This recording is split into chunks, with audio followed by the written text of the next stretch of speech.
আমরা যে বিষয়টি নিয়ে আলোচনা করছিলাম সেই ক্ষেত্রে আপনাদের ব্রোকারেজ হাউসের কথা আপনি বলছিলেন, আপনারা কি এই বিষয় নিয়ে ইতিমধ্যেই লিখিত আকারে আপনাদের বক্তব্য দিয়েছেন? হ্যাঁ, আমরা বক্তব্য দিয়েছি এবং আমার মনে হয় যে শীঘ্রই হয়তো বা সিকিউরিটি এক্সচেঞ্জ কমিশন এই ব্যাপারে সিদ্ধান্ত নেবেন। আচ্ছা। আমার মনে হয় যে এটা আসলে নেওয়ার যৌক্তিক টাইমও এখন, বিকজ ব্রোকারেজ হাউসগুলো কিন্তু এখন আমার মনে হয় যে খুব একটা কঠিন সময় অতিক্রম করছে।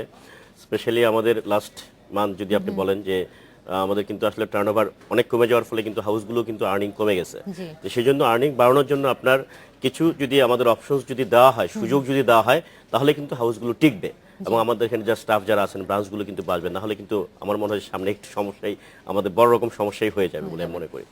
আরেকটি বিষয়, যেহেতু মুদ্রানীতি ঘোষণা হয়ে গেছে এবং সেই ঘোষণাতে আমরা দেখেছি পুঁজিবাজারকে ঘিরে ডক্টর আতিউর রহমান যেটা বলেছেন যে পুঁজিবাজারে ব্যাংকের সংশ্লিষ্টতার বিষয়ে আইনের অনুশাসন পরিপালনের উপর নজরদারি বাড়ানোর তাগিদ দিয়েছেন তিনি। না, এটা ভালো, উনি ওনার পক্ষ মানে অবস্থান থেকে অবশ্যই ভালো কথা বলেছেন, বাট আমার কথা হলো যে ভাই, হ্যাঁ, যেটা সেটা হলো যে আমাদের আগে যে সিচুয়েশনটা ছিল আমরা দেখতাম ব্যাংক কতটুকু ইনভেস্টমেন্ট করতে পারতো সেটা ডিপেন্ড করতো তার যে আপনার ডিপোজিট, তার সাথে সম্পর্ক ছিল ডিপোজিটের ডিপোজিটের সাথে। 10%। এটা যখন চেঞ্জ হয়ে এটা ইকুইটির 25% যখন হয়ে গেল, তো পর থেকে কিন্তু মার্কেটে কিন্তু আমরা এই দৈন্য দশা দেখতে পাচ্ছি। এবং আমি মনে করি যে মার্কেটের সবচেয়ে বড় বাধা কিন্তু বাংলাদেশ ব্যাংকের এই বিষয়টাই। এটা আসলে একটা প্রেসক্রিপশন কোনো একটা সংস্থার পক্ষ থেকে, হয়তো বাইরের কোনো পক্ষ থেকে এগুলো আসে, আইএমএফ এর কথা যদি বলেন, তা না, জি। তারা এগুলো আমাদের উপর চাপিয়ে দেয়, যার ফলে কিন্তু মার্কেট এরপর থেকে কিন্তু আর কোনোভাবে কিন্তু এখানে ঘুরে দাঁড়ানোর সুযোগ পায়নি। এবং এখানে ইনস্টিটিউটরা তারা কিন্তু মোটামুটিভাবে তারা লক এন্ড কি হয়ে গেছে এবং তার নতুন কোনো ফান্ড এখানে ইনজেক্ট করার সুযোগই নাই। কারণ ইকুইটি 25% মানে কি, এটা ব্যাংকগুলো যেভাবে আগে ইনভেস্ট করতে পারতো তার তুলনায় এখানে তার সুযোগটা একদমই নাই বললেই চলে। বরঞ্চ যখনই মার্কেট বাড়ে তখন ইনস্টিটিউটটা বাধ্য হয় তাদের যে শেয়ার সেটা অফলোড করার জন্য, যার ফলে মার্কেটে অলওয়েজ সাপ্লাই সাইডটাই কিন্তু বিরাজ করে, ডিমান্ড তৈরি হচ্ছে না, যার ফলে আমরা দেখতে পাচ্ছি যে আপনার এখানে এক্ষেত্রে ইনস্টিটিউটটা বাংলাদেশ ইনঅ্যাক্টিভ হয়ে ব্যাংকের যাচ্ছে। করণীয় কি হতে পারে? করণীয় তো একটাই, এটা আসলে যেটা হলো যে শর্ত শিথিল। আইন হয়েছে কিন্তু সেই আইনটাকে তো আবার সংশোধনও করা যায়, জি। আরো একটু যদি রিল্যাক্স করা যায় তাহলে আমার মনে হয় মার্কেটে ফান্ড ফ্লো যেটা জি। ইনস্টিটিউটদের যে সুযোগটা সেই সুযোগটা বৃদ্ধি পেত। এবং এটা যদি করে তাহলে আমার মনে হয় যে মার্কেটের যে অবচিত্রটা সেটা চেঞ্জ হবে আর কি, লেনদেনের গতি বাড়বে এবং সব দিক দিয়ে একটা আমার মনে হয় যে ভালো এবং একটা খাত ভিত্তিকেও সিচুয়েশন কিন্তু তৈরি হবে। ব্যাংকের উপর বিনিয়োগকারীদের আসলে এভাবে আস্থা নেই। ব্যাংকের ডেফিনেটলি। অনেক ব্যাংকও আমরা দেখেছি ফেস ভ্যালু নিচেও ট্রেড হচ্ছে, আচ্ছা। অনেকটা মিউচুয়াল ফান্ডের মতো দেখেছি। আরেকটি বিষয় যেটা হচ্ছে যে আমরা দেখেছি অর্থমন্ত্রী এটি মন্তব্য করেছেন এবং 2010-এর পর থেকে আসলে 2010-এর ধসের পরে যে সিচুয়েশনগুলো হয়েছে এবং গভর্নমেন্ট নিজেও এই ক্ষেত্রে অনেক পদক্ষেপ নিয়েছে, কিন্তু কোনো পদক্ষেপই আসলে মার্কেটে এইভাবে আমরা ইমপ্লিমেন্ট হতে দেখিনি। আর অর্থমন্ত্রী যে মন্তব্যটি ছিল যে বর্তমান সিকিউরিটিজ এন্ড এক্সচেঞ্জ কমিশন ছাড়া আগের কমিশনগুলো কোনো কাজ করেনি বলে তিনি এটি কথা বলেছেন। আপনার কি মনে হচ্ছে বর্তমান সিকিউরিটিজ এন্ড এক্সচেঞ্জ আমি কমিশনের ওনার সাথে দক্ষতা? মোটামুটি একমত এই জন্য যে এই কমিশন এসে যেটা করেছে, ইনফ্রাস্ট্রাকচার যেটা জি। সেটা ডেভেলপ করেছে এবং অনেক নতুন রুলস বা আইন কানুন তারা একটা মানে ছকের আওতায় নিয়ে আসছে, জি। এটা কিন্তু হয়েছে। এবং আপনারা যদি আমরা দুই একটা এক্সাম্পল বলি, যেমন ধরুন আগে কিন্তু প্লেসমেন্টের কোনো রুলস ছিল না, জি। এবং যেটা হয়েছে 10 সালে যে ডেবাকল হলো, এবং ওখানে কিন্তু প্লেসমেন্ট বাণিজ্য বলে কিন্তু আমরা অনেক একটা শব্দ বা বাক্য শুনি, এবং এটা কিন্তু বেশ জনপ্রিয় হয়েছিল, ঠিক আছে। এবং এর ফলে এই প্লেসমেন্ট বাণিজ্যে পড়ে কিন্তু অনেক ইনভেস্টর বা অনেক লোক কিন্তু ক্ষতিগ্রস্ত হয়েছিল, ঠিক আছে। এবং এখনো কিন্তু অনেকে মানে সেই ক্ষতির সম্মুখীন বা ক্ষতি ক্ষতি কাটিয়ে নিয়েই উঠতে তারা কিন্তু আছেন, আছেন। কাটিয়ে উঠতে পারেন নাই।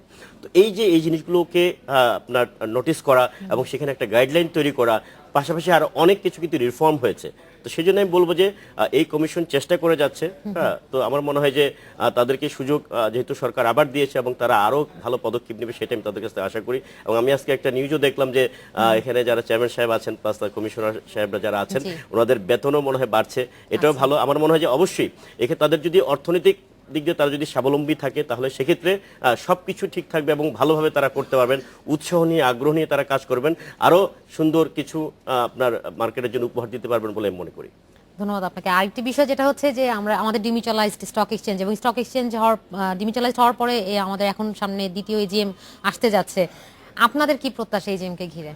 না, আপনি অলরেডি জেনে গেছেন যে আমাদের একটা নির্বাচন হওয়ার কথা ছিল এবং একজন ক্যান্ডিডেট আমরা নির্বাচিত করার কথা ছিল, বাট সেই ক্ষেত্রে আমরা যেহেতু একজন ছিল, আমরা সেইটা আর নির্বাচনে যাইনি। জি। যাওয়া প্রয়োজন পড়েনি, বেসিক্যালি একজনই ক্যান্ডিডেট ছিল। এবং আপনারা জানেন শাকিল রিজভী সাহেব জি। আমাদের খুবই জনপ্রিয় একজন ব্রোকার, ট্রেক হোল্ডার, এবং উনি কিন্তু আবার নতুনভাবে নির্বাচিত হয়ে নির্বাচিত আসছেন হয়েছে। আনকন্টেস্টেড। তো আমি পার্সোনালি ওনাকে ধন্যবাদ জানাই। এবং সামনে কিন্তু আমাদের এজিএম আছে, অ্যানুয়াল জেনারেল মিটিং, সেটা 11 ফেব্রুয়ারিতেই সামনেই আছে। তো আমাদের আসলে অনেক প্রত্যাশা আছে, অনেক কিছু আছে, সেগুলো আমরা আমাদের এই জেমে আমরা বলবো, কথা বলবো। এবং আমাদের কিন্তু একটা বছর চলে গিয়েছে বলে আমি হ্যাঁ, মনে করি। ইতিমধ্যে একটি হ্যাঁ, বছর। আমাদের সামনে কিন্তু আর বেশি সময় নেই, আমাদের অনেকগুলো কাজ আছে। তার মধ্যে দুইটা কাজ কিন্তু খুবই ইম্পর্টেন্ট। একটা হলো স্ট্র্যাটেজিক পার্টনার, এই পার্টনার আমাদের কিন্তু খুঁজতে হবে এবং নিয়ে আসতে হবে। পাশাপাশি আমাদের এই এক্সচেঞ্জে তাকে আবার ঢাকা স্টক এক্সচেঞ্জে লিস্টেড করতে হবে, মানে আইপিওতে আসতে আইপিওর হবে। মাধ্যমে আপনাদের এটারও আসতে কিন্তু হবে। একটা বাধ্যবাধকতা এটা তো আসবে। সময় হ্যাঁ, আছে মনে হয় 3 বছর আপনাদের। আছে, বাট সেক্ষেত্রে কিন্তু আমাদের কিন্তু এসএসসি একটা সময় তারা বলবেন যে আপনারা এটা নিয়ে কাজ করেন, তাই না? তখন কিন্তু আমাদের টাইম থাকবে না। জন্য আমি আমাদের কাজ ঢাকা কি স্টক ইতিমধ্যে এক্সচেঞ্জের হচ্ছে না? কর্তৃপক্ষ যারা আছেন তাদেরকেও বলবো যে এই বিষয়ে তারা অবশ্যই কাজ শুরু করে দিয়েছেন আমি জানি, এবং সেটাকে আরো দ্রুত সুন্দরভাবে কিভাবে করা যায় তারা করবেন।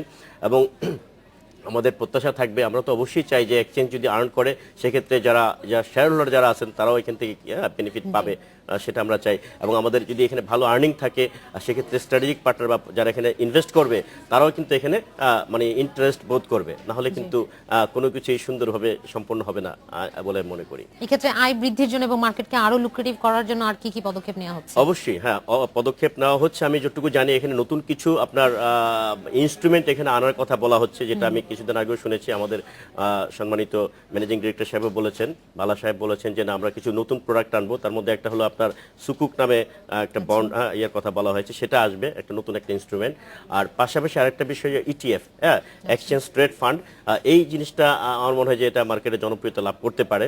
তো ইটিএফ যদি আসে, প্লাস আরো যদি যে সমস্ত দুই একটা কথা বলা হয়েছে, এগুলো যদি আসে কিছুটা হয়তো এখান থেকে আমরা আর্ন কিছু বাড়াতে পারবো। তারপরে আরো অনেক কিছু এক্সচেঞ্জের আয় বৃদ্ধির জন্য আরো অনেক কিছু করার আছে, এবং সেটা আমরা অনেকবারও বলেছি। এখানে আপনার অনেক কিছু আছে আরো, সেগুলো আমরা একসময় আবার পরে সময় নিয়ে তখন আলোচনা করবো। জি অবশ্যই। আর একটি বিষয় যে মিউচুয়াল ফান্ডের যে অবস্থান আমরা দেখেছি মার্কেটে, এবং আসলে তো মিউচুয়াল ফান্ড মার্কেটের জন্য একটা ঢাল হিসেবে কাজ করে, কিন্তু আমাদের মিউচুয়াল ফান্ডের যে বর্তমান অবস্থা সেই ক্ষেত্রে আমরা ওইভাবে কোনো আসলে অগ্রগতি নেই। দেখেন, এটা নিয়ে কি মিউচুয়াল কাজ? ফান্ড বেসিক্যালি ইনভেস্টররা আসলে আস্থায় নিতে পারেনি, ঠিক আছে? যার ফলে এটা কিন্তু জনপ্রিয় হয়নি। এবং এর জন্য কিন্তু আসলে দেখেন, আমি বলবো যে যারা অ্যাসেট ম্যানেজমেন্ট কোম্পানি, যারা ফান্ড ম্যানেজার যারা, তাদের কিন্তু এই ব্যাপারে আরেকটু সতর্ক হয়ে মানে কি বলবো আমি, যে আরেকটু সুন্দরভাবে ফান্ডগুলো যদি ম্যানেজ তারা করেন, এবং এখানে যদি তারা ওই উল্লেখযোগ্য হারে যদি তারা ডিভিডেন্ড বা লভ্যাংশ তারা যদি প্রদান করতে পারেন, তাহলে কিন্তু ইনভেস্টররা কিন্তু অ্যাট্রাক্ট হবে। maximum mutual কিন্তু আমরা fund-ই তো- দেখতে পাচ্ছি যে ওরকম কিন্তু হয়নি। অবশ্যই পিছনে কারণও আছে, মার্কেটও যে খুব বেশি ভালো গিয়েছে 10 সালের পর থেকে সেটা আমরা দেখিনি, যার ফলে কিন্তু ফান্ডগুলো সেভাবে তারা ওইভাবে তারা ম্যানেজ করতে পারেনি, এবং যার ফলে তাদের যে ইনকামটা সেই ইনকামটাও সেভাবে হয়নি, যার ফলে তাদের ডিভিডেন্ডও সেভাবে তারা ঘোষণা করতে পারেনি। আরেকটি বিষয় রয়েছে যেটা অনেক বছর ধরেই আলোচনার মধ্যে রয়েছে, ফিনান্সিয়াল রিপোর্টিং অ্যাক্ট, এবং গত বছর আমরা দেখেছি যে এটার খসড়া নীতিগত এটা আমরা অনুমোদন। অনেক কথা বলেছি, এবং গত 2 বছর ধরেই কিন্তু এটা নিয়ে আলোচনা হচ্ছে, এবং এটা আসলে দরকার। কিন্তু কেন আপনি দেখেন, আমি নিজেও আমি দেখেছি যে সাফারার, কিন্তু ইনভেস্টররা সাফারার, ডেফিনেটলি সাফারার। দেখা যাচ্ছে যে এই 4টা কোয়ার্টার, কোন কোয়ার্টারে কেমন রেজাল্ট আসবে এটা বোঝার কোনো রকম উপায় নাই। আপনার লাস্ট কোয়ার্টারে ধরেন যে তার জিপিএস যেটা দেখা গেল, তার পরের কোয়ার্টারে তার কি পুরো 90% তার কি ডাউন আর্নিং ফল হয়ে গেল। তো হঠাৎ করে এত বেশি যে আপনার চেঞ্জ হবে, এটা কিন্তু আসলে কাম্য না। যদি এরকম থাকে তাহলে কিন্তু এই মার্কেটে কোনো ইনভেস্টর আসবে না, এবং তারা কিন্তু স্বাচ্ছন্দ্য বোধ করবে না যে কোনো একটা স্টক কিনবে, তাই না, বা সিকিউরিটিজ কিনবে, এবং সেটা যে জাস্ট অথবা 1 মাস পরেই তার দাম চলে যাবে 90% বা 100% ডাউন হয়ে যাবে, সেটা কিন্তু সেক্ষেত্রে তো আমরা ইনভেস্টর ধরে রাখতে পারবো না। কিন্তু সেজন্য সবকিছু একটা সুন্দর জবাবদিহিতার আওতায় যদি আনা হয়, একটা নিয়ম শৃঙ্খলা যদি করা হয়, যেটা বলেছি আমরা এফআরএ, ফাইন্যান্সিয়াল রিপোর্টিং অ্যাক্ট, সেক্ষেত্রে কিন্তু আপনার এখানে জবাবদিহিতা বাড়বে, এবং অ্যাকাউন্টিংটা সঠিক হবে, ঠিক আছে? এবং কোন রকম আমার মনে হয় যে এখানে তখন যে অসঙ্গতিগুলো আমরা দেখি সেগুলো হবে না বলে আমি মনে উত্তরণ করি। ঘটবে মনে করে আমরা আশা করছি। আমরা তেমনটাই প্রত্যাশা করব। জহিরুল ইসলাম, আপনাকে অসংখ্য ধন্যবাদ আমাদের অনুষ্ঠানে এসেছেন, সময় দিয়েছেন। আপনাকেও অনেক ধন্যবাদ। আজ আলোচনা এই পর্যায়ে, আমাদের পরবর্তী সংবাদ দেখার আমন্ত্রণ রইল।